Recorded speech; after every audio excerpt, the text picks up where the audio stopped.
Hello, thank you for joining us. My name is Andy Sanchez, and I'll be your presenter for this Microsoft Teams demo. You can find all of your speed dials, your your favorite contacts, right? You can add them here, or you would see them here rather, right? You have the click to dial option here, whether that's an audio call or a Teams call. You can contact them directly from here.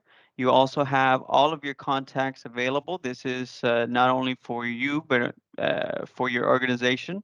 You can add additional contacts directly from here. You can also do this from Outlook, right? Any contacts that you save in Outlook will be reflected here.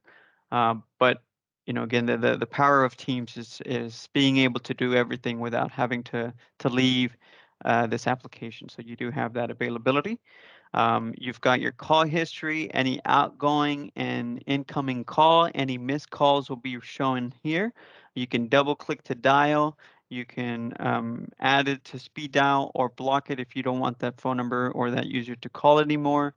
And if you choose to leverage the Pstn calling feature, which will give your user a phone number essentially to be able to dial out to other phone numbers. So they can dial to a landline, a cell phone, right? They'll be given a phone number and this dial pad here so that you can punch in a number, you can copy and paste a number. If you're on a website, you can click on the number and it will, bring up Teams so that you can dial it. So you have all that great functionality here within Teams, and of course you have your voicemail. Um, if you're leveraging that PSTN functionality, you can listen to the transcribed message. Well, you can read. Sorry, you can read the transcribed message or listen, fast forward, rewind to the recording. This recording will also be sent to your Outlook, but you have the historical voicemail here for you to access at any time as well.